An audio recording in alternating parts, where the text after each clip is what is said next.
It's much more. Drop the beat.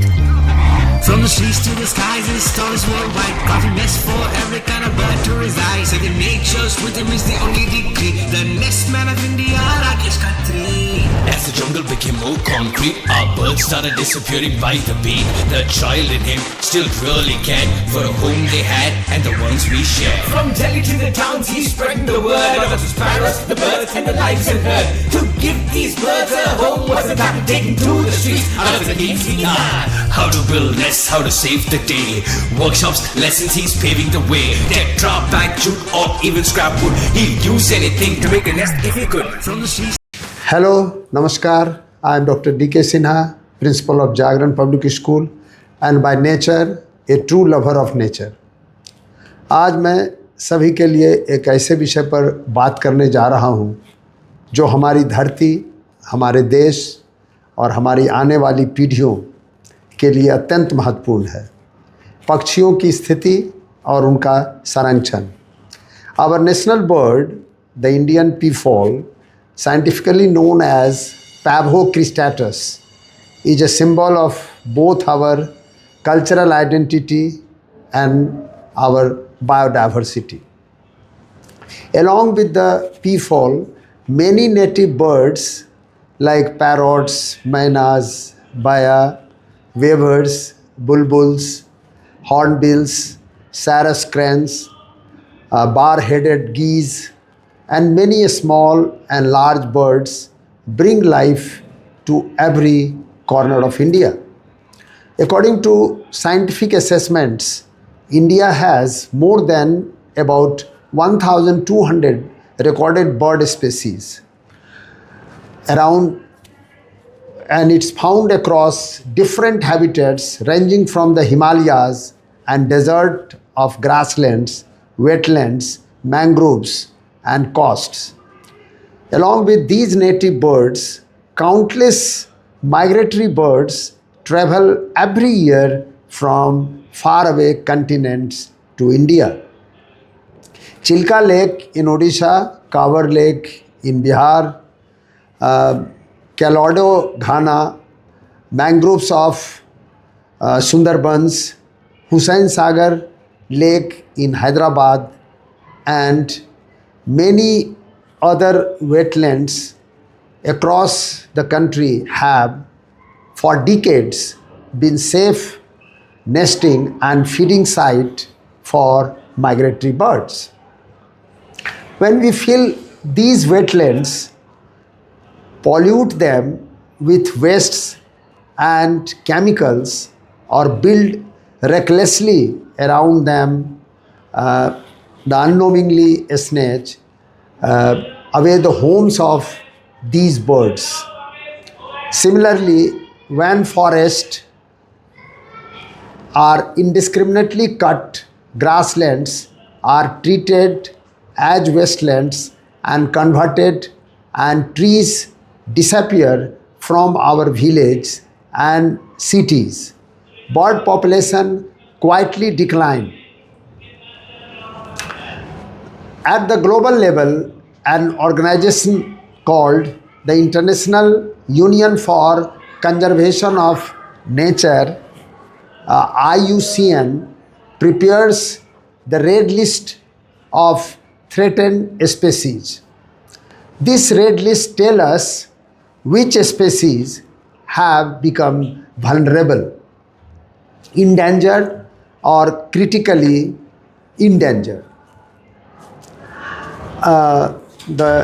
In the Indian context, the recent State of India's Birds 2023 report, based on more than 30 million observations contributed by over 30,000 bird watchers, analyzes the status of 942 bird species.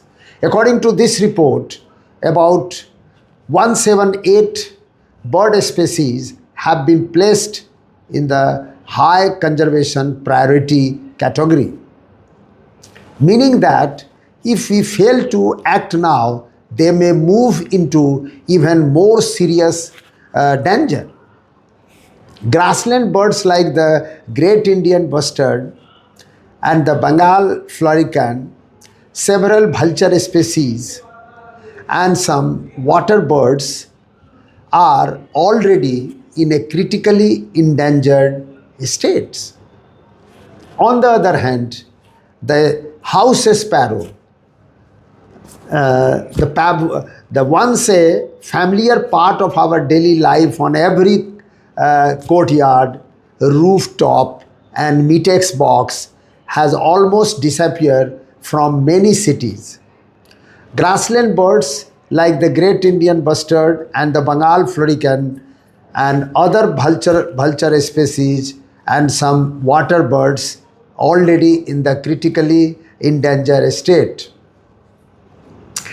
Several studies indicate that in some urban areas, the house sparrow number have dropped by 50 to 80%, mainly due to lack of nesting spaces, architectural changes, pollution, and use of chemicals.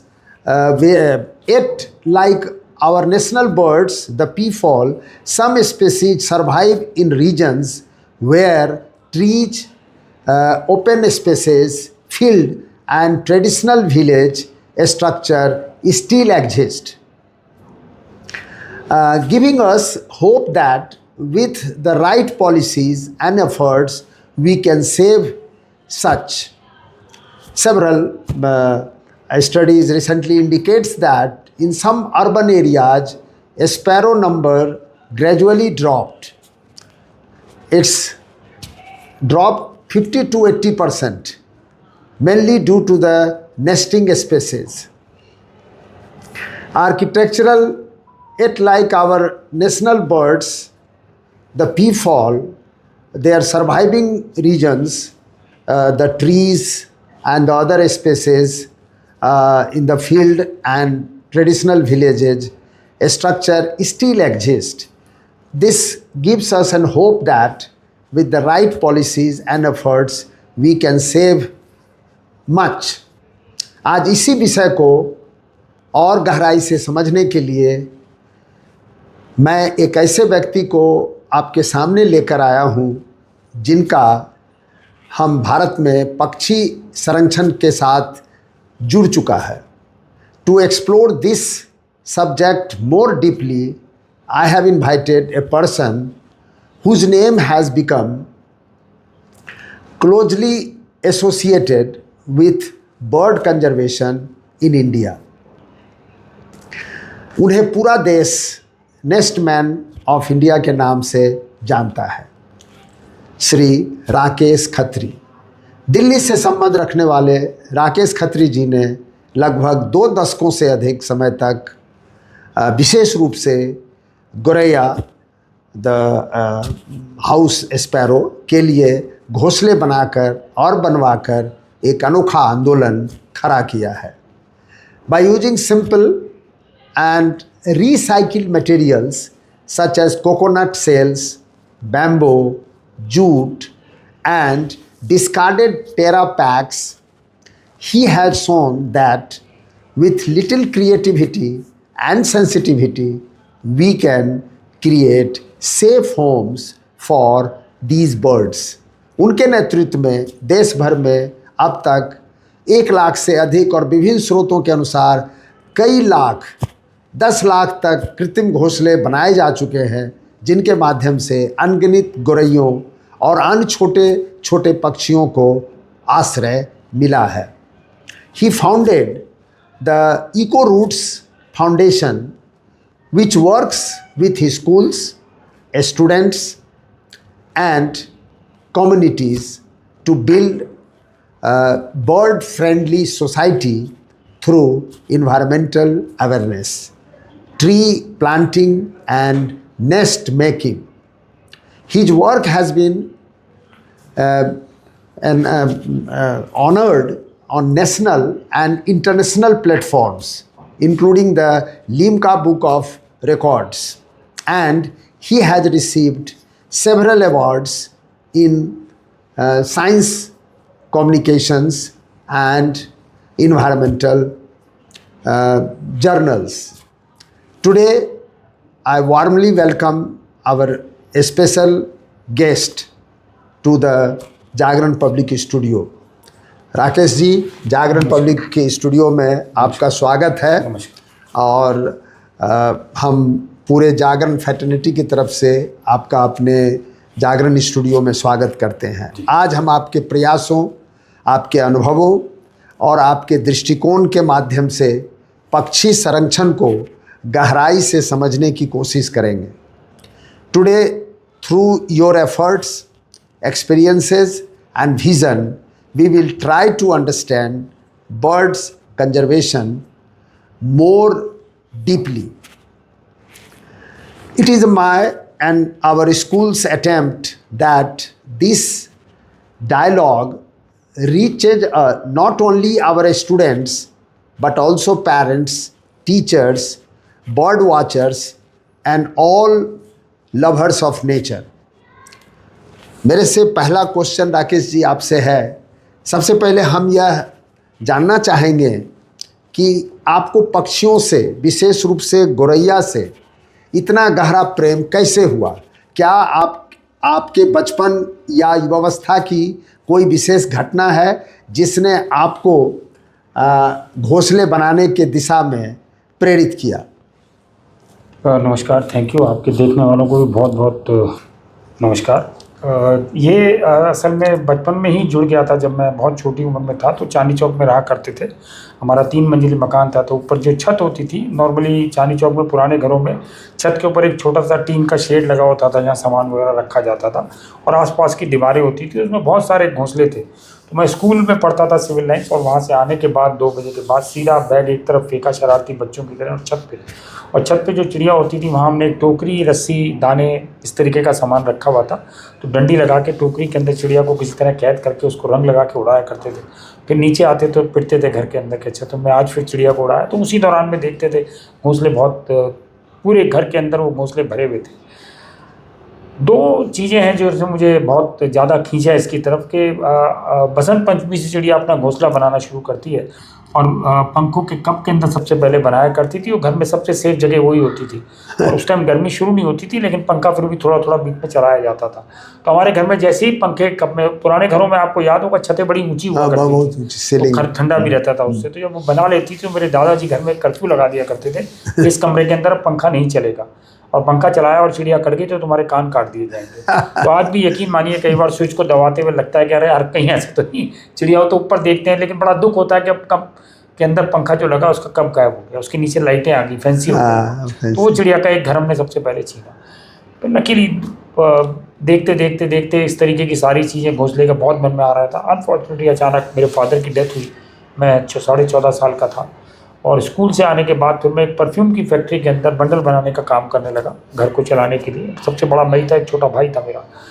उस दौरान में वो जो bundle बांधता था, वो रस्सी जब मेरे हाथ से निकलती थी तो मुझे लगता था कि मैं अपना जीवन यापन कमा रहा हूँ। और अब मैं 65 साल की उम्र में जब मैं रस्सी घोंसले में बांध के बच्चों को सिखाता हूँ तो मुझे लगता है कि मेरे हाथ से जो रस्सी निकल रही है वो किसी को एक घर दे रही है, और मुझे लगता है घर देना एक बहुत बड़ी ब्लेसिंग का काम। तो वहाँ से वो शुरुआत हुई घोंसले की। हम उसके बाद वहाँ से शिफ्ट कर गए, अशोक विहार चले गए, अर्बन कंस्ट्रक्शन वहाँ शुरू हो गई थी। 80 का दौर था, और 80 के दौर में आपने देखा होगा कि लोगों ने नेटिव ट्रीज़ लगाने बंद कर दिए थे, पार्कों के अंदर ऑर्नामेंटल ट्रीज़ लगने लग गए, सीमेंटेड ट्रैक बन गया। पहले आपको याद होगा, आपके घर के बुजुर्ग ये कहा करते थे, घास पे चल के आओ, उसके अंदर थोड़ी आंखों में तरावट आएगी, दिमाग में तरावट आएगी, शरीर स्वस्थ हो जाएगा।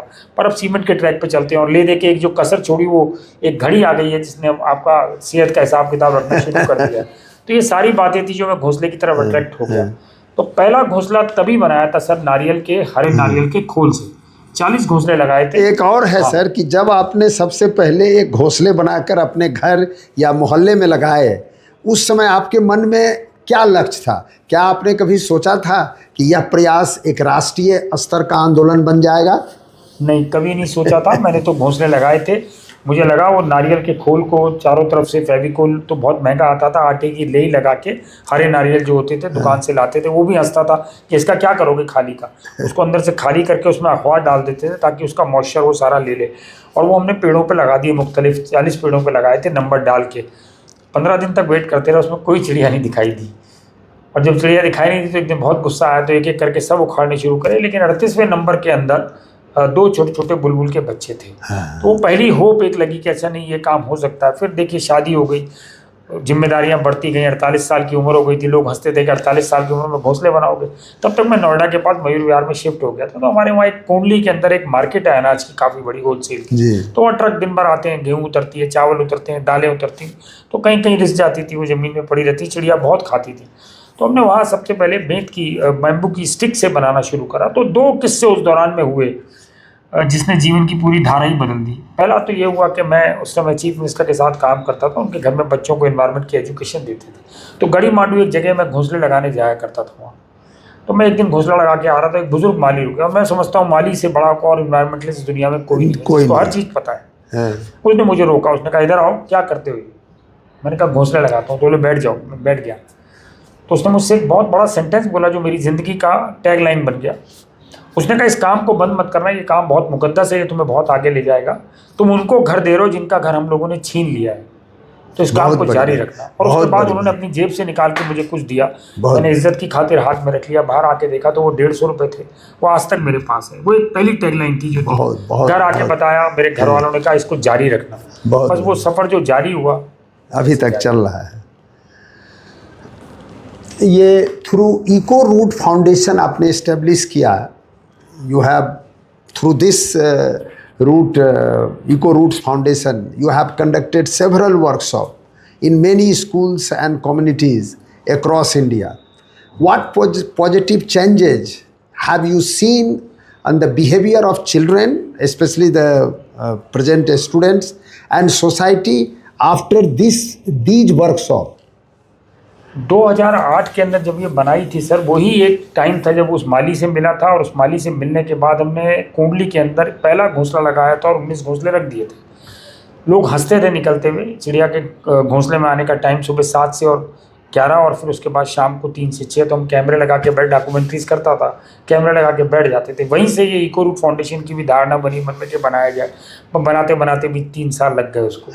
लेकिन पहला घोंसला जो अडॉप्ट हुआ था वो 11 फरवरी 2008 को हुआ था, जब एक मेल स्पैरो ने आके संडे के दिन उसको घोंसले को चारों तरफ से देखा। फिर वो वापस चला गया, फिर फीमेल के साथ आया और उन्होंने उसके अंदर तिनके रखे।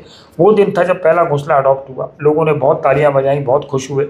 बाकी के 19 घोंसले भी लोगों को दे दिए। 17 फरवरी तक वो सारे घोंसले 2008 में अडॉप्ट हो गए, 20 के 20। और आज इस वक्त हम लोग 10,80,000 से ज़्यादा घोंसले बना चुके हैं। और मुझे लगता है 15 लाख से ज़्यादा लोगों को सिखा चुके हैं। चेंज ये आया है कि सर अब पूरी फैमिली, ग्रैंड पेरेंट्स, पेरेंट्स और बच्चे, ये लोग बैठ के हमारे संग घोंसले बनाते हैं। जो आदमी पहले घोंसले के लिए हंसता था कि घोंसला तो चिड़िया खुद बनाती है, आपके घोंसले में क्यों आएगी, तो वो धारणा एक ख़त्म हो गई। अब लोगों को लगता है नहीं, उसको घर देना बहुत ज़रूरी है।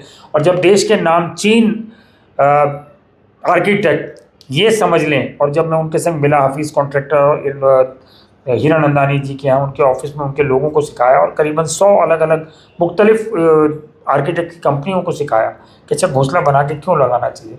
तब उन्होंने अपनी बिल्डिंगों के अंदर कुछ ऐसे प्लेस क्रिएट कि जहाँ घोंसला लग जाए और चिड़िया अपना घर बना। बहुत तो ये बिहेवियर चेंज आया। सर, ये you use materials like coconut shells, bamboo, jute and tetra packs जो होते हैं to make nest. What 2 or 3 key points do you always stress for making a good and safe nest? देखिए sir, एक तो वो बिल्कुल eco friendly है। दूसरा, जो हम घोंसला बनाते हैं अपना, उस घोंसले के अंदर सबसे बड़ी खासियत है कि उसका जो होल होता है जिससे चिड़िया अंदर जाती है वो 1.25 इंच का रखते हैं। अच्छा। और वो बॉटम से 6 उंगलियां ऊपर होता है। अच्छा। वो इसलिए रहना चाहिए 6 उंगलियां ऊपर कि क्रो या मैना उसके बच्चों को नुकसान ना पहुंचे। और चिड़िया कभी भी घर नहीं बनाएगी अगर उसके अंडे और बच्चे उस घोंसले में से किसी दूसरे बर्ड को दिखाई देंगे। ऐसे नहीं। इसीलिए कुदरत ने एक बहुत कमाल की चीज़ बनाई है। एक चिड़िया होती है जिसको ब्लैक ड्रोंगो बोलते हैं, उसको बोलते हैं चिड़ियों की पुलिस। वो जहाँ घोंसला बनाती है कांटे वाले पेड़ के अंदर या डेंस पेड़ के अंदर, वहाँ छोटे छोटे बर्ड्स अपना घर बना लेते हैं। वो उनको बड़े प्रे बर्ड से लड़के और उनको दूर भगाता है ताकि उनके घोंसलों को नुकसान ना करे। तो कुदरत ने अगर ऐसा किया nature? और ये दिमाग दिया तो मुझे लगा कि वो घोंसला इतना सेफ और दीवार पे 10 से 12 फुट की ऊंचाई पे लगाते हैं प्लेन बॉल के ऊपर, ताकि बिल्ली या बंदर वो या स्नेक या और कोई भी क्रिएचर वहाँ ना तो पहुंचे। यही एक उसकी सेफ की सबसे बड़ी गारंटी। अगर वो चारों तरफ से देखती है इंटैक्ट है तब उसके अंदर वो अपने बसेरा बना। हमारी सर आम गोरैया हाउस स्पैरो जो पहले लगभग हर घर में दिखाई देती थी, मैं भी बचपन में मैंने देखा है, अब कई शहरों से लगभग गायब होती जा रही है। आपके अनुभव और अवलोकन के अनुसार इसकी संख्या घटने का मुख्य कारण क्या है? मुख्य कारण तो ये सर, हमने फूड चेन खत्म कर दी उसकी। पहले घरों के अंदर क्या होता था, छत के ऊपर बढ़िया पापड़ चावल गेहूं सुखा के करा जाता था, वो उसका खाना होता था। अब सब पैकेट में आ गया। वो पैकेट कितने तरीके से नुकसान कर रहा है, उसकी फूड चेन छीनी। हमने चिप्स का पैकेट लिया, उसका कॉर्नर फाड़ा, उसको सॉइल में डाल दिया, पैकेट हाथ में रखा, खाया, उसको डस्टबिन में डाल दिया। अगर हमारा मन करा, नहीं तो हमने कहीं फेंक दिया, तो वो सॉइल में जाता है। सेकंड, हमने अपने घरों के स्ट्रक्चर ऐसे बना दिए कि चिड़िया के अंदर आने की जगह नहीं, वेंटिलेटर, जबकि एक हुआ करता था। बिल्कुल, रिलेशन के बीच में कोई ना कोई एक ऐसा दरवाजा खुला रखना चाहिए कि अगर दोबारा हाथ मिलाना पड़े तो मिला सके। तो हमने चिड़िया का घर बंद कर दिया। पहले वो चिड़िया हमारे घर के अंदर गर्मियों के मौसम में हम लोग चिड़िया उड़ खेला करते थे, बच्चों के नाम चिड़िया के नाम पे रखते थे। वो हमने सब चीज़ें अपने से हटा दी। हम इतने मेटेरियलिस्टिक हो गए, हम लोगों के हाथ में एक फ़ोन आ गया है जो हमारी ज़िंदगी बन के रह गया। करेक्ट। हम घर से निकलेंगे, दिल अपना घर भुलाएंगे लेकिन फ़ोन नहीं भूलेंगे, फ़ोन हमारे साथ रहेगा। तो ये एक कारण है उनके गायब होने का। प्लस हमने नेटिव ट्रीज लगाने बंद कर दिए, हम लोग ऑर्नामेंटल ट्रीज लगाने पड़े। और चिड़िया कभी भी नेटिव ट्री के अलावा किसी और घर नहीं बना। चिड़िया बहुत है सर, बेइंतहा है। हमें देखने की नज़र चाहिए, अपना दिमाग थोड़ा चाहिए। हमने अपनी आंखें और दिल दोनों बंद कर लिए उस नेचर की तरफ से। सर, आप IUCN के मेंबर भी हैं। When we look at the IUCN Red List and the state of India's bird 2023, आपने कब ये जो रिपोर्ट है 2023 India's bird export, 100 of Indian birds are at some level of risk. How do you convey this scientific warning to ordinary citizen in simple language?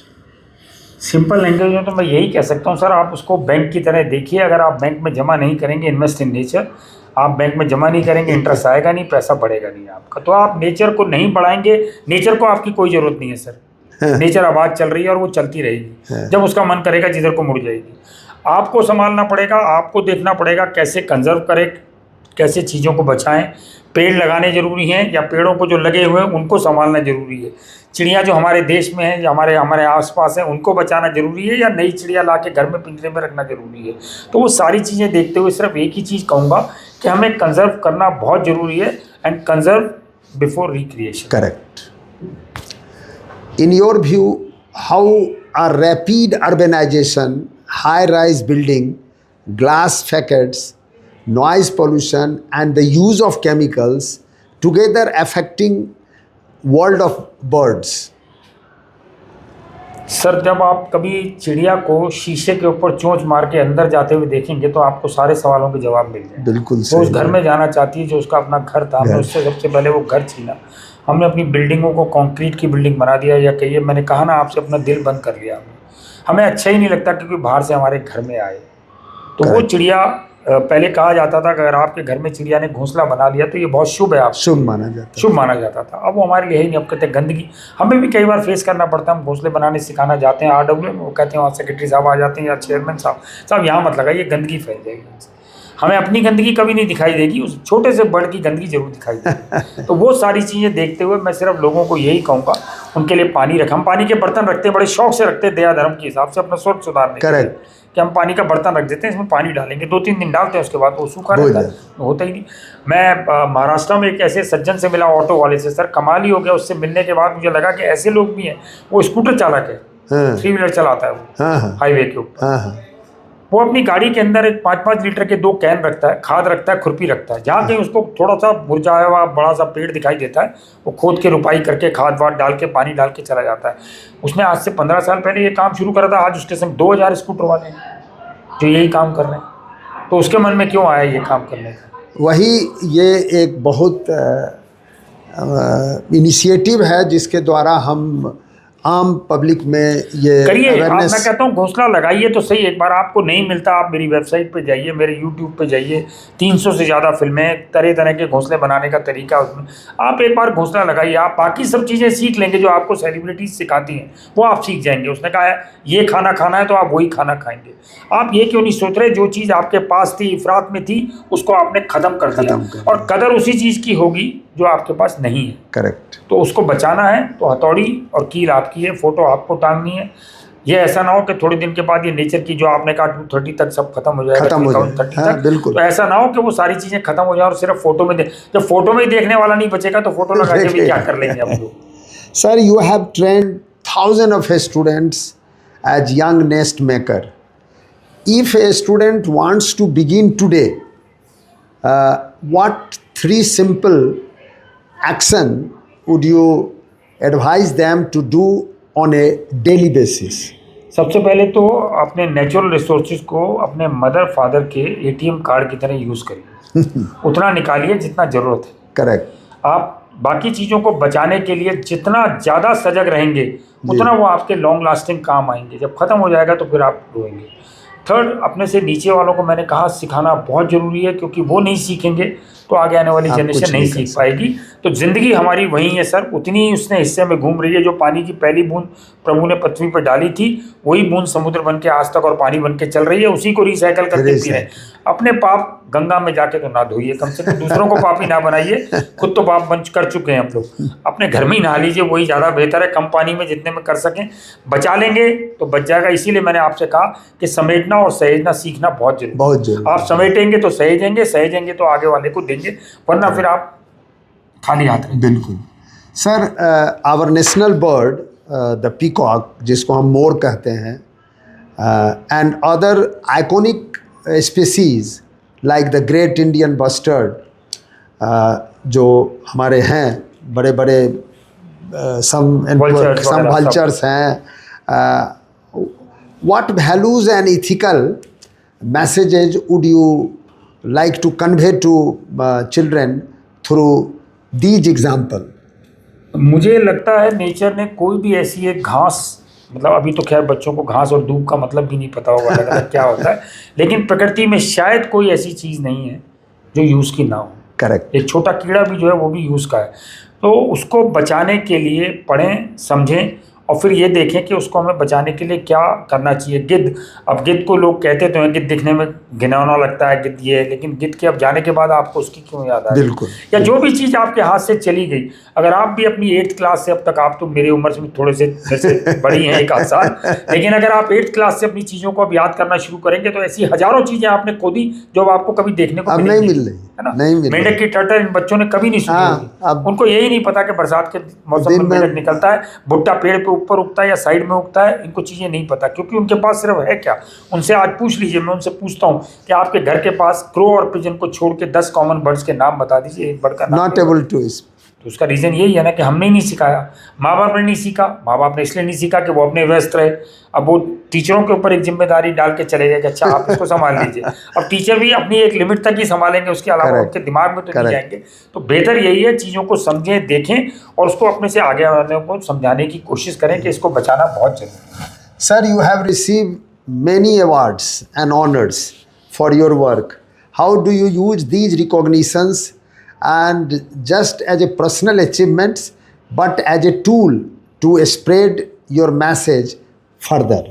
मुझे बहुत award मिले sir, बहुत बड़े बड़े अवार्ड मिले, लेकिन सबसे बड़े अवार्ड जो मेरे वो हैं जब लोग मुझसे घोंसला सीखते हैं, अपने घर में लगाते हैं, चिड़िया आ जाती है, फ़ोटो खींचते हैं और फिर वो ब्लेसिंग के साथ भेजते हैं, तो मेरा छोटा सा घर उससे भरा पड़ा है।